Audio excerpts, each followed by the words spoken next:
It's showtime! Maapektuhan nga ba dahil kay Vice Ganda? Maybe ng Eat Bulaga, pantapat sa It's Showtime. Ang buong detalye, alamin!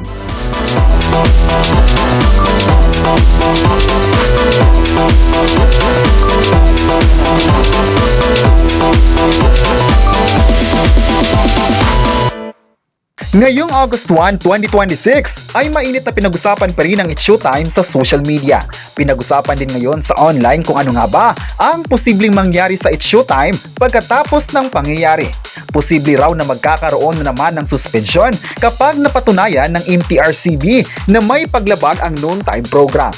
Tulad dati nagkaroon nga ng ilang araw na suspensyon matapos itong nagkaroon din ng It's Showtime ng issue. Marami naman sa mga madlang people na sana hindi masususpinde ang naturang programa dahil marami sa mga viewers ang nagkakagusto sa kanilang pagpapatawa.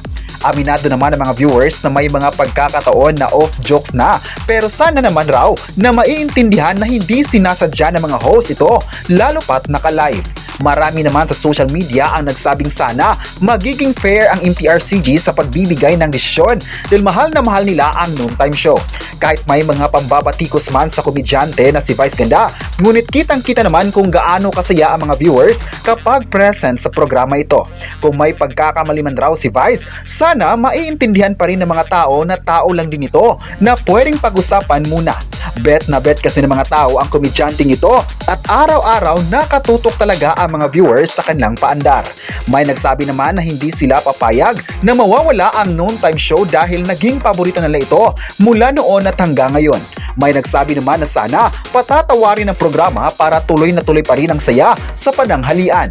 The best naman raw ang It's Showtime dahil sa 16 years na napapanood ito, maraming mga magagandang nangyari sa madlang people. Samantala, ayaw talagang paawat ang kilig na hatid ng Maybe Love Team sa mga loyalista ng Eat Bulaga.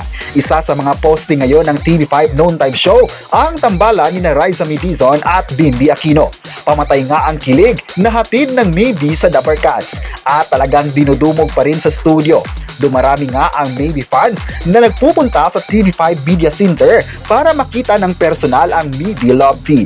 Actually, noong isang araw lang ay napuno ang studio ng EB ng Maybe fans. Syempre, tuwang-tuwa ang mga fans dahil sa bait daw ni Raisa Mi at Bimbi Aquino. Dahil dito ay marami sa mga fans ang nagsabing dahil sa issue ng It's Showtime ngayon ay posibleng marami pang manunood sa Eat Bulaga.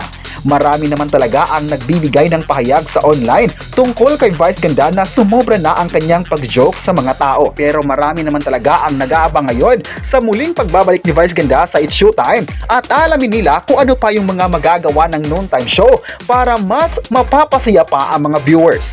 Kayo, ano ang masabi nyo na may pahayag ang mga fans sa It's Showtime? I-comment na kung matatapatan kaya ni Raisa Medizon at Bimbi Aquino ang programa ni Vice Ganda at huwag kalimutang i-subscribe ang ating YouTube channel.